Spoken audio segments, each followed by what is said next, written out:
Hello. I knew we weren't going to be able to finish Watson's Go to Birmingham together.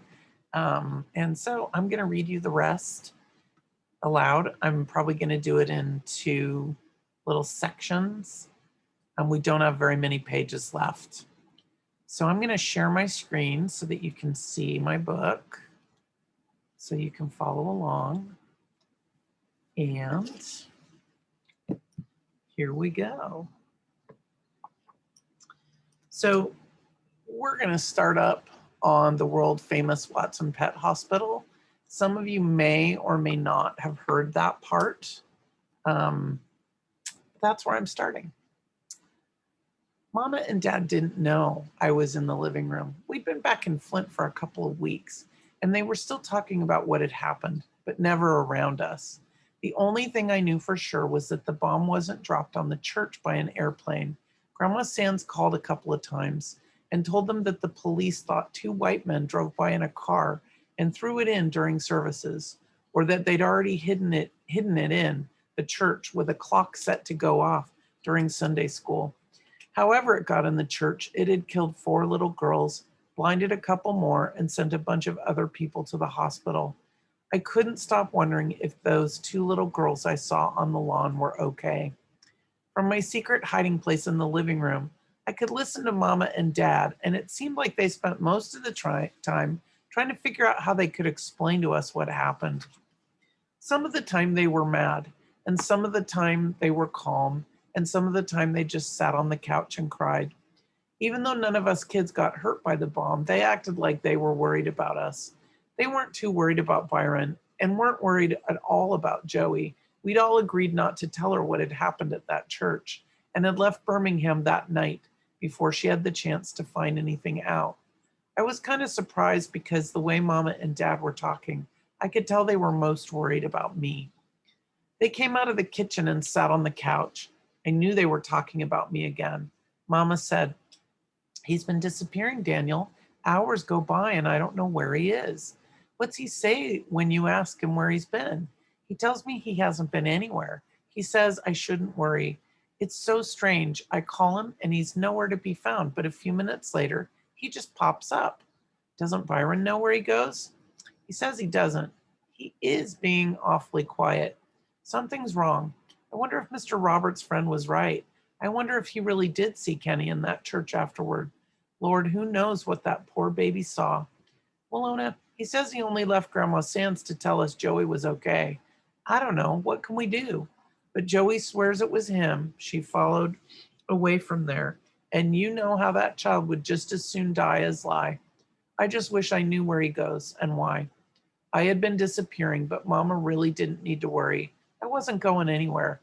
I'd just been going behind the couch for a little while every day. There was a big enough space between the couch and the wall for me to squeeze in back there and just sit in a little ball. It was quiet and dark and still back there. Byron called this little area the world famous Watson Pet Hospital, and he made me and Joey believe that magic powers, genies, and angels all lived back there. I was waiting to see if that was true. He started calling it the world famous Watson Pet Hospital after we noticed that if something bad happened to one of our dogs or cats, they just automatically knew they had to crawl in that space and wait to see if they were going to get better. Since Mama and Dad had told us that animal doctors cost about $1,000 each time you went to them, our pets knew they wouldn't be seeing any veterinarians and that the most help they could get was to crawl behind the couch and see if they could make a deal with the magic powers there. If one of our dogs got hit by a car and could walk away, and if one of them chewed through an electric wire and ran away from home and showed up a couple of weeks later, half starved or something, they'd head right for the back of the couch. If one of our cats got beat up by a dog or spent too much time throwing up disgusting pieces of things or got thrown out of a tree or something, they'd zip right straight into the world famous Watson Pet Hospital. Those times when one of our pets got hurt, I'd wake up the next morning and run out to the living room and climb up on the back of the couch and look over to see how it was doing. If I looked down there and the dog looked up at me with sad eyes and banged his tail a couple of times before he put his head back down, or if the cat looked up and hissed at me, I knew they'd made it through their first night. and that the magic powers were probably going to keep them alive. If, when I looked behind the couch, I just saw a crumpled up yellow towel where the dog or cat had been laying, I knew Mama would soon be telling us that Sooty or Fluffy or Scamp or Lady or whoever the patient was hadn't done too well and wouldn't be spending the rest of time running around happily in dog or and would be spending the rest of time running around happily in cat or dog heaven. But I knew better. This was some made up garbage. I knew the magic powers had decided not to keep the animal alive, and Dad had got rid of the body before we woke up. It was kind of strange because whatever it was that was behind the couch seemed to work best on dogs. Whenever dogs survived the world famous Watson Pet Hospital, they always came out a lot friendlier. When they came out, they might kind of walk funny, but it seemed like all they wanted to do was lick you and wobble around after you wherever you went. Blackie had been in the hospital twice, and he got along great with everyone now, even strangers, even cats. But cats were different. If one of them survived the hospital, it'd come out and give you a dirty look and be a lot meaner than it was before it went in. Most of the time, after a cat visited the world famous Watson Pet Hospital, it wouldn't let anyone but Joetta touch it. That was okay, because most of the time, nobody but Joetta wanted to touch those stupid cats anyway. I was waiting to see if the magic powers were going to treat me like a dog or a cat, or if when Byron or Joey woke up one morning, they'd find a crumpled up yellow towel where I was supposed to be. So this is some pretty hard stuff, right? He has, we call it nowadays PTSD. He saw people getting killed, right? He saw dead bodies. The girls that were laying on the lawn were not okay. He's hoping they were, but they weren't. He also pulled the shoe off of a dead body, remember, when he was in the church. So he has some really bad stuff swirling around in his head and in his heart, and he needs help. And he doesn't really know how to get help. So he's just trying to get help on his own, right? This is the hardest sentence of all for me. They'd find a crumpled up yellow towel where I was supposed to be. That just even hurts to read it. The only trouble was that the magic powers seemed to be taking a real long time to decide what was going to happen to me. Maybe I wasn't spending enough time back there. Mama started trying to force me to do more things with Rufus, but it seemed like he'd changed while we were gone and wasn't as much fun to be with. Him and Cody got real happy when I gave them my pillowcase full of dinosaurs. I was getting too mature to play with toys anymore. Mama even forced Byron to take me with him and Buphead when they played basketball. But you didn't have to be Albert Einstein to figure out that the only reason the big guys were playing with me was because Byron had threatened them when my back was turned. But what really bugged me the most was when Mama tried to force me to do things with Joetta. I'd never noticed what a little crybaby and snitch she was. Every time you turned around, she was threatening to go tell on you, or was whining about something, or just being a plain old pest. After a while, to get even with her, I wouldn't even look at her. I just started hating her guts. I only wanted to come out of the I only wanted to come out of the world famous Watson Pet Hospital to eat and go to the bathroom. I even started going into it after Mama and Dad went to bed at night. I started sleeping there. So he's falling apart. He's going to this little closed space. Their couch is against the wall, and there's a little space, a little slot. And he's going there to find comfort. Sometimes going into small, tight places makes us feel better. I don't know. There's something about that like it makes your body feel better and your mind feel better. When I was a little kid and I was feeling bad, I used to go into my closet underneath all my clothes and I'd just sit in there. Sometimes I'd take books in there and read it. It kind of made me feel better, especially when my sisters and my brother had been being mean to me. I would go in there and I had a little do not disturb sign that I hung on my closet door. So he's doing that. He's self-comforting and self-soothing.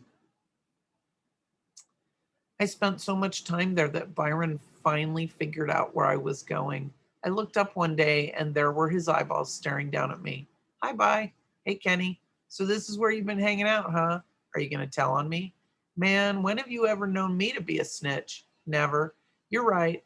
He just kept looking at me. You want me to go get you something to eat? Uh huh. Byron walked over and turned on the TV and then stuck his head back behind the couch. You want to watch some TV? Uh. His head disappeared and he watched Bat Fink. Then, when the show was over, his head came back. I'm going to play some ball. You want to come? I'll come in a minute. By looked like he didn't believe me. Cool, later. Even though Byron had a reputation for not being a snitch, I got the feeling he told on me.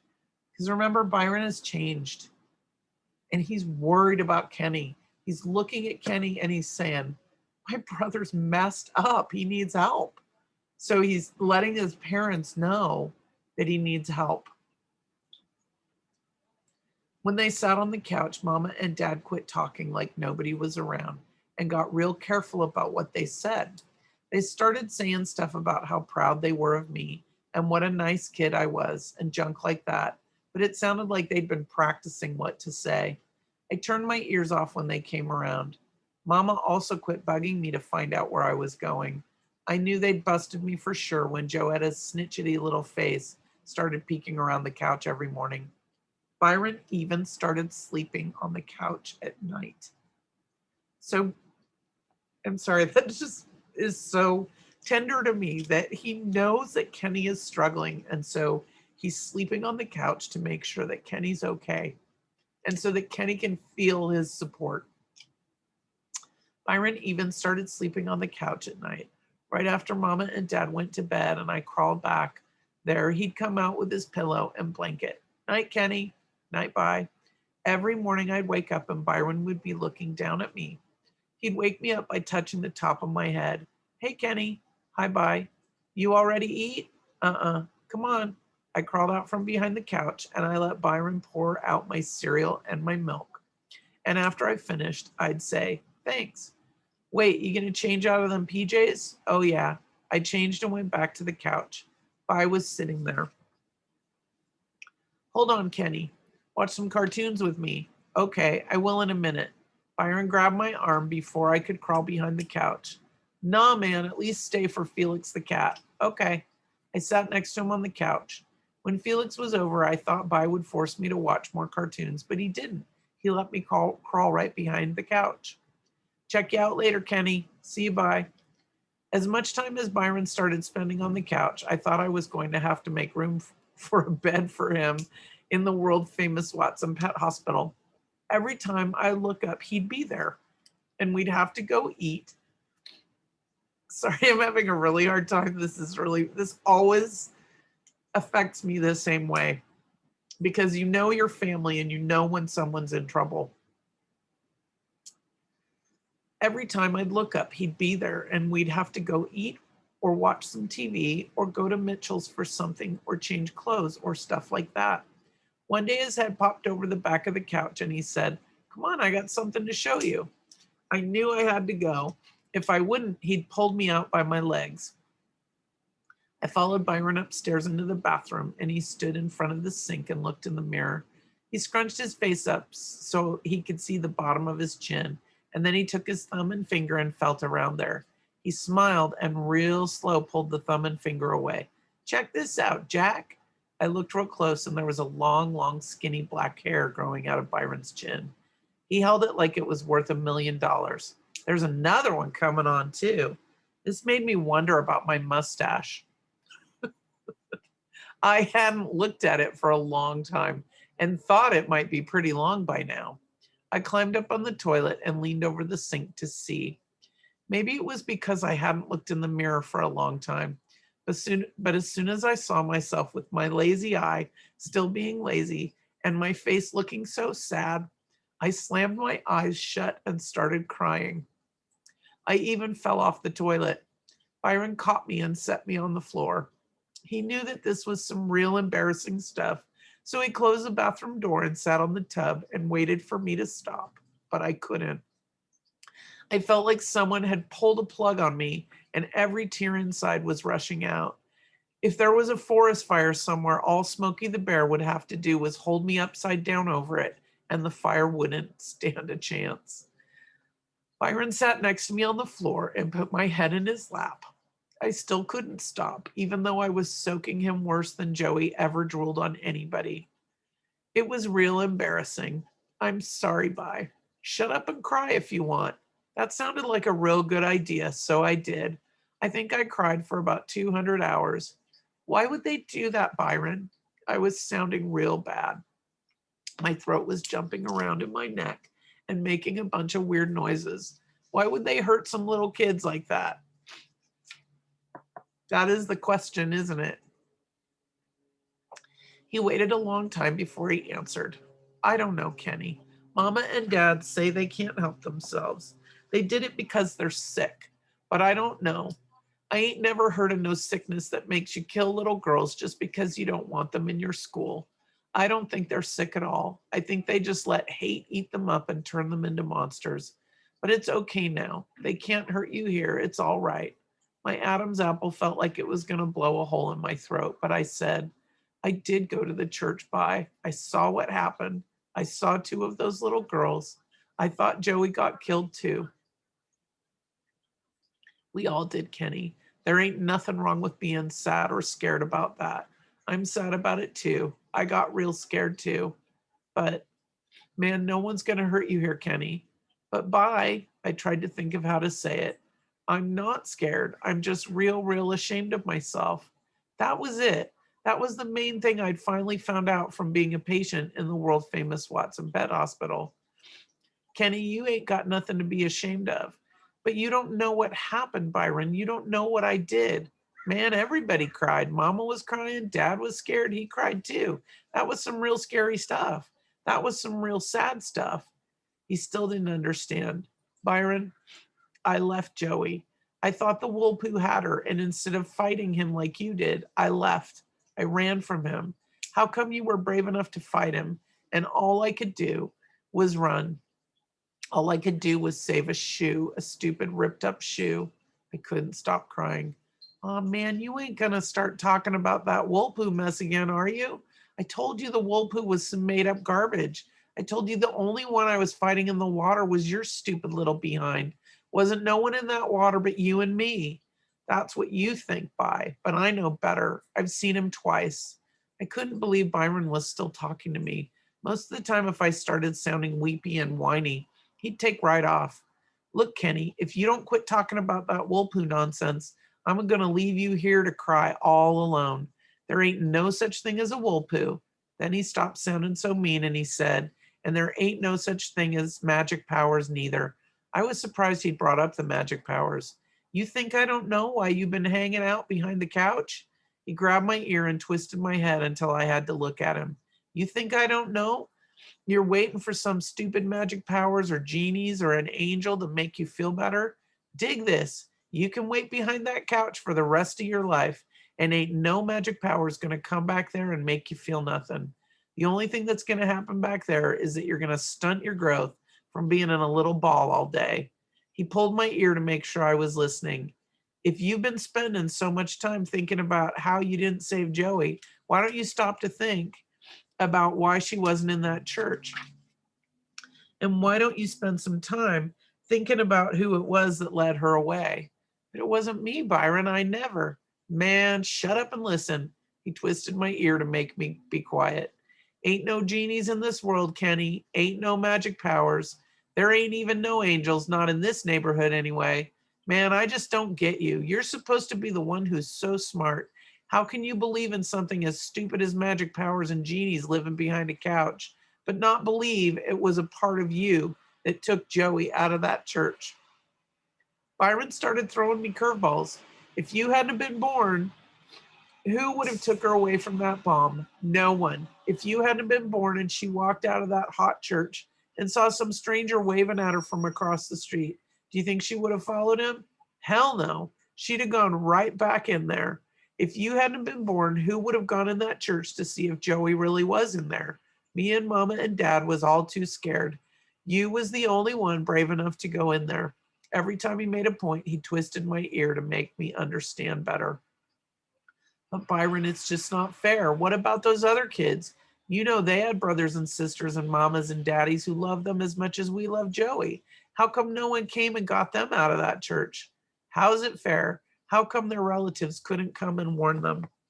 Byron let go of my ear and thought for a second. Kenny, things ain't ever going to be fair. How's it fair that two grown men could hate Negroes so much that they'd kill some kids just to stop them from going to school? How's it fair that even though the cops down here might know who did it, nothing will probably ever happen to those men?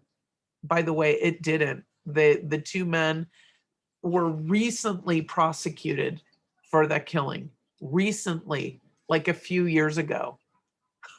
Years and years and years passed. How's it fair that even though the cops down there might know who did it, nothing will probably ever happen to those men? It ain't. But you just got to understand that that's the way it is and keep on stepping. Byron let me sniff and wipe my hand across my eyes before he slid my head back into the linoleum and stood up. He went over and got some toilet paper and wiped my tears and my boogers off his legs. Then he let a couple of sheets of toilet paper float down and land on me, and he said, "Blow your nose, wash your face. You've been behind that couch long enough. It's about time you cut this mess out. Mama and Dad are beginning to think your little behind is seriously on the blink. Today is the day you check out of the world famous Watson Pet Hospital. Don't let me catch you back there no more. You ain't got no cause to be ashamed or scared of nothing.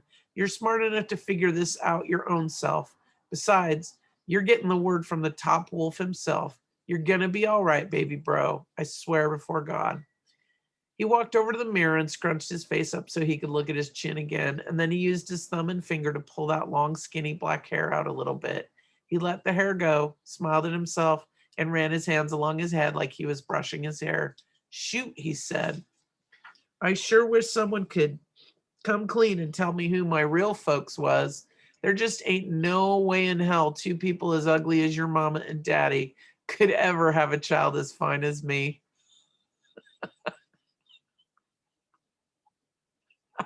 He blew himself a kiss in the mirror, then left the bathroom.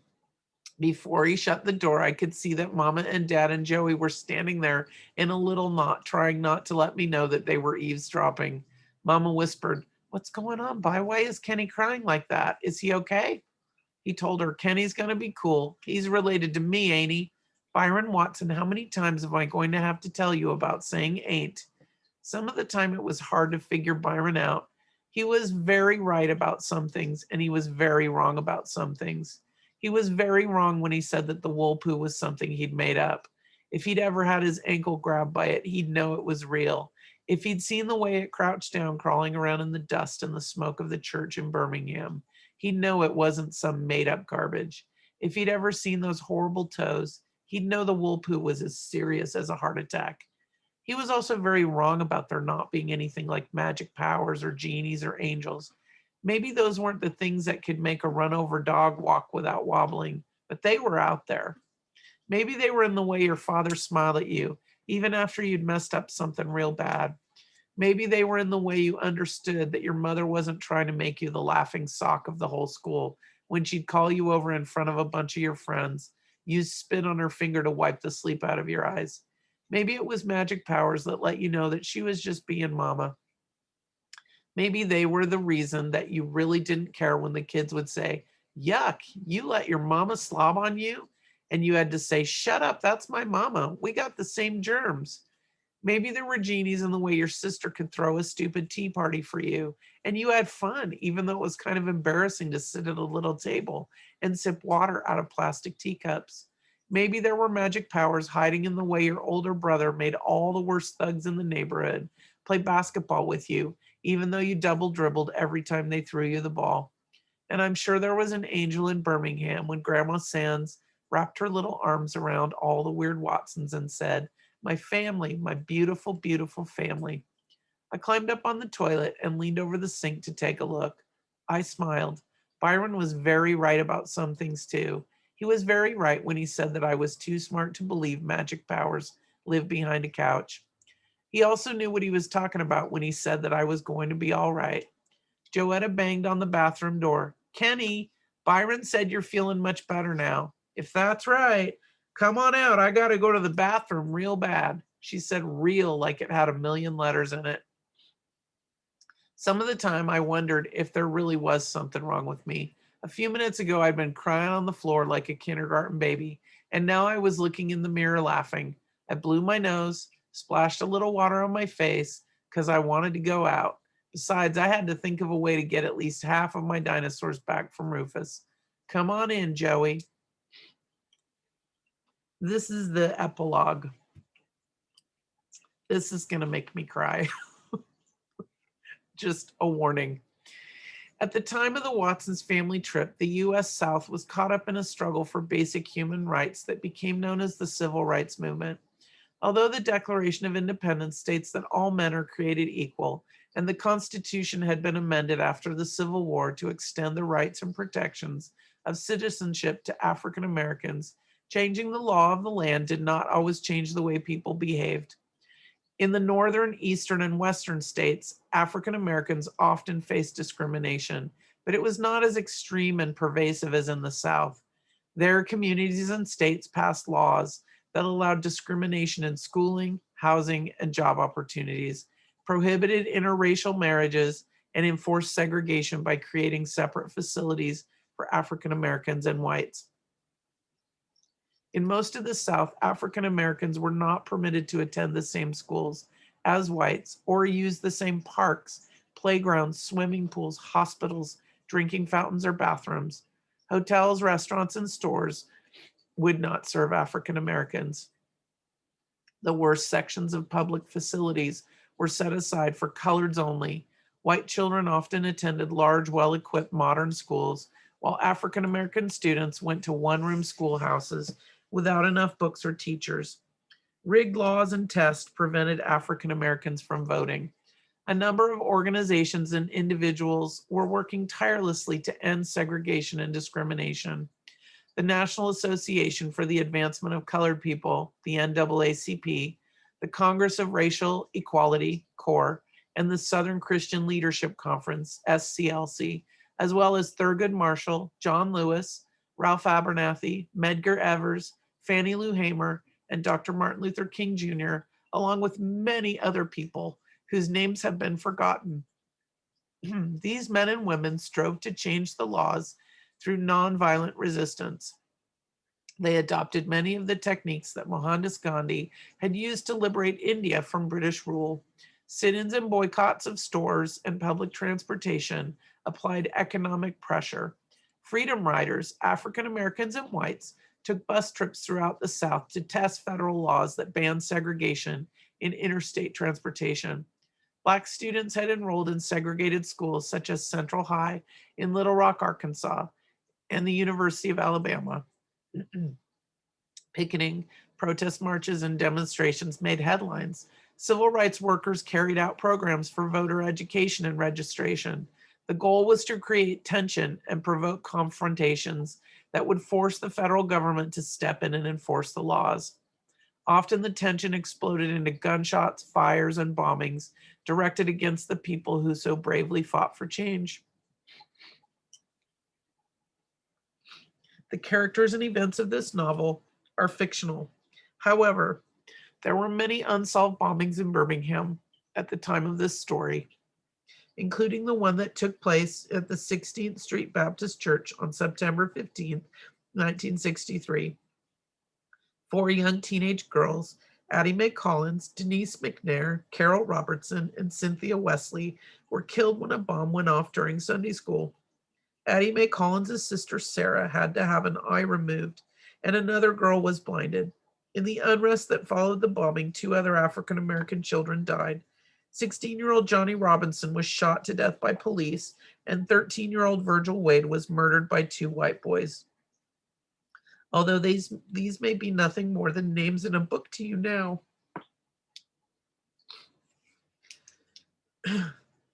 You must remember that these children were just as precious to their families as Joetta was to the Watsons, or as your brothers and sisters are to you.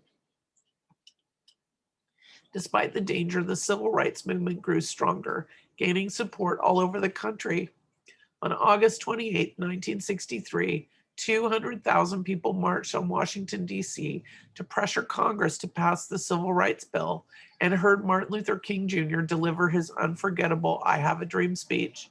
President Lyndon Johnson signed the Civil Rights Bill on July 2nd, 1964, and signed the Voting Rights Act on August 6, 1965. In 1968, Congress passed the Fair Housing Act. The individuals who supported the civil rights movement took great risks to force America to change.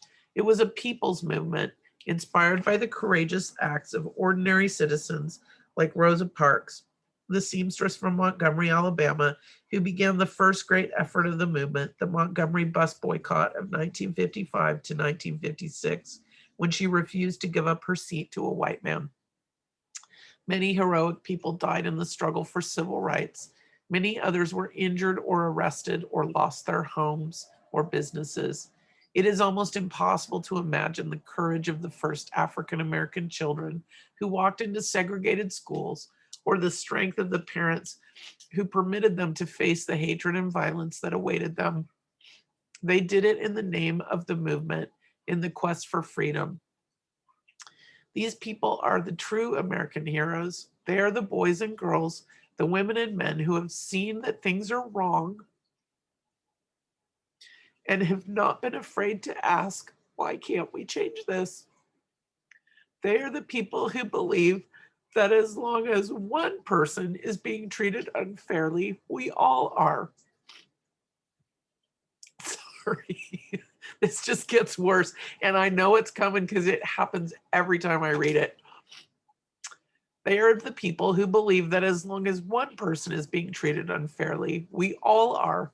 These are our heroes, and they still walk among us today. One of them may be sitting next to you as you read this, or standing in the room making your dinner, or waiting for you to come outside and play.